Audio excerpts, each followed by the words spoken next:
여러분들 반갑습니다. 경제수학. 자, 이번에는 그 불법행위에 대해서 우리가 수학적으로 어떻게 모델을 좀 가져가야 될지, 이제 이런 부분에 대해서 여러분들하고 같이 한번 살펴보도록 하겠습니다. 자, 먼저 우선적으로 우리 민사법하고 형사법에서의 이 비교를 한번 좀 해보겠습니다. 민사법 같은 경우는 그 기소를 하는 사람은, 다시 말해 소송을 하는 사람은 개인이죠. 그런데 반해서 형사법은 기소를 하는 사람은 검사가 되죠. 공익적인 우리 공무원이 되죠. 자, 입증에 대한 내용은 책임 유무에 대해서 민사법은 물어보는 거고, 불법행위에 대해서 형사법 같은 경우는 유죄냐 무죄냐 이 부분을 보는 거죠. 그리고 입법 입증 기준이 있죠. 기준은 증거 우위의 증명 위주로 가서 확률적으로 얼마만큼 우위에 있느냐 이런 거죠. 그런데 반해서 그 형사법 같은 경우는 합리적인 의심의 여지가 없는 완벽한 증명이 되어야 된다라고 하는 겁니다.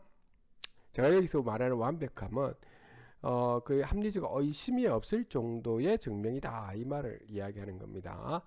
자, 입증 책임은 우리 민사법 같은 게 원고에서 해야 되는 반면에 그 입증 책임은 형사법은 국가에서 하는 거죠. 그리고 무죄 추정의 원칙은 지키면서 가는 겁니다. 자, 민사법에서 재판 결과는 손해배상 또는 금지 이행 명령을 하는 데 반해서 여기서의 형사법에서의 재판 결과는 징역형 또는 벌금형으로 들어가게 되는 거죠. 자, 그러면 두 번째로 우리는 좀 봐야 될 것이 과실에 대한 유무를 판단하는 규칙이 있는데요. 사고가 발생할 확률을 P라고 하고요. 손해를 갖다가 L이라고 하겠습니다. 그러면 그 미래에 대한 그 손해가 발생할 기대 값은 P 곱하기 L이 될 테고, 그 사고가 발생하지 않도록 주의 비용이 되는 것은 C라고 한다면 주의 비용보다는 과실이 발생할 즉 손해액이 훨씬 더 크게 되었을 때 이때 있죠. 우리는 불법 과실을 갖다가 과실이 있다라고 우리는 판단한다는 거죠. 그렇죠? 인정을 한다라고 하는 겁니다. 우리가 만약에 주의했을 때의 비용이 이 사고에 대한 지금 손해 비용보다도 훨씬 이게 좀 크다면은 과실유무는 좀 판단할 필요는 없는 거죠. 그래서 이 부분 좀 다시 한번 잘 한번 되새겨 봤으면 합니다. 자, 손해배분인데요. 손해배분은 자, 여러분들 이렇게 두 개의 XY 좌표를 놓아가지고 가해자 주의 수준하고 피의자 주의 수준 이렇게 우리가 놓아서 있죠. 가해자 주의 수준도 있죠. 어느 정도 이상이 되느냐. 그 다음 피해자 주의 수준도 어느 정도 이상이 되었을 때만 손해가 배상이 되느냐 아니냐 하는 부분이 있습니다.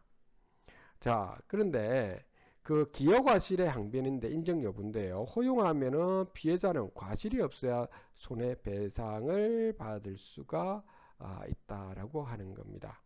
자, 그런데 이제 이런 부분에 대해서 그 기여과실이 있느냐 없느냐 엄격하게 우리가 판단하는 경우와 이렇게처럼 항변이 있어서 판단하는 경우 두 가지로 나뉘게 됩니다. 자, 넘어가도록 하겠습니다. 그 다음에 여러분들이 좀 들어본 것처럼 징벌적 손해배상도 있죠. 그렇죠? 손해배상액이 손해액보다도 훨씬 클 때를 말하는 거죠. 그래서 불법행위 중에서 일부가 A라고 하고 피해자의 손해액이 T라고 하도록 하겠습니다. 그 다음 징벌적 손해액은 P라고 이렇게 할 때 일부 A에다가 여기에 있는 피해자의 손해액 더하기 징벌적 손해까지 더해준 것이 이것이 지금 T가 된다. 이렇게 해줘가지고 우리가 징벌적 손해액을 우리가 끄집어낼 수 있는 거죠. 자, 쌍방주의 지금 모형이 되는데요.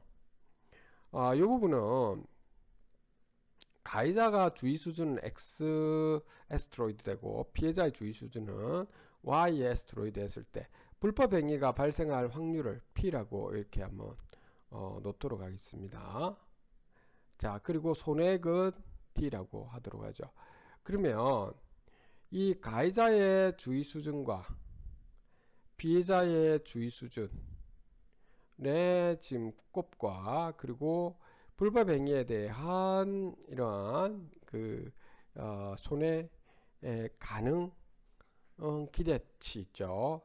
요것을 두 개 해줬을 때 이것이 될 텐데 쌍방에 대한 모형이죠. 그 쌍방 과실이라든지 이런 것들이 있죠. 한쪽은 70%, 한까지 30% 이렇게. 그럼 요거는 여러분들 가해자 수준에서의 그 최소화하기 위해서는 라운드 X 편미분을 갖다가 X에 대해서 편미분을 내주면 되고 피해자 수준에서는 Y에 대해서 편미분을 해서 최소화시키는 이런 방법으로 가져가면 되겠죠. 자, 그 다음에 분쟁의 종류를 또 한번 보도록 하겠는데요. 자, 분쟁 종류는 지인 간의 분쟁과 부지인 간의 분쟁이 있죠. 그러니까 우리가 지인 간에는 서로 간에 먼저 부지인 간은 할게요. 그러니까 부지인 간의 분쟁은 분쟁이 있거나 분쟁이 있기 전이나 있기 후로 거래가 없는 쌍방입니다. 거래가 없는 쌍방 같은 이런 경우는 부지인 간의 분쟁인데 우리가 알다시피 교통사고라든지 이런 거죠. 이런 경우는 서로 간에 거래가 있고 이런 건 아니었죠, 원래. 그다음 명예훼손 이런 거가 되겠죠. 그에 반해서 지인 간의 이게 분쟁은 분쟁 전후로도 거래가 계속 있었던 거죠. 그래서 공해 사건, 그다음 의료 사건, 제조물 책임, 산업재 뭐 이런 것들이 있게 되죠. 의료사고 같은 경우는 공적 의료보험으로 요즘은 들어가게 되죠. 그래서 배상 책임을 환자에게는 지금 전가할 수는 없는 거죠.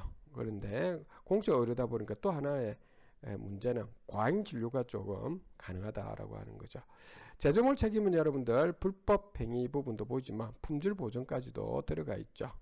자, 이런 부분요. 산업재해에서는 근로자가 그 자체가 상해를 입은 경우나 근로자가 작업주가 제3자에게 상해를 일으킨 경우나 또는 작업 중에 근로자가 다른 근로자에게 상해를 일으킨 이렇게 그 세 가지를 나눌 수 있다라고 하는 거죠. 자, 마지막으로 손해액에 대한 추정인데요. 자, 예를 들어서 자, 자신이 키우는 개를 잃을 확률이라고 해보겠습니다. 여기 지금 20만 분의 1이라고 했을 때 그러면 위험을 없애는 대가로 10원을 지불할 의사가 있다고 해봅시다. 의사가 지금 10원을 지불할 부분이기 때문에 그렇다면 개의 가치는 어떻게 되느냐라고 하는 겁니다. 그렇죠? 개의 가치는 결국에 20만 원에 대해서 잃을 확률이기 때문에 잃을 확률에 대해서 실제로는 그러면 잃지 않게 될 원래는 그 20만 원에 대해서 1만만큼 잃을 확률이 됐으니까 거의 잃지 않는다는 거죠. 거의 잃지 않는 부분이기 때문에 실제 개의 가치는 요 20만 원에다 곱하기 10원을 해서 개의 가치는 200만 원으로 이렇게 되는 거죠. 자, 그렇게 여러분들이 손해액을 간단히 추정해 주면 되겠죠.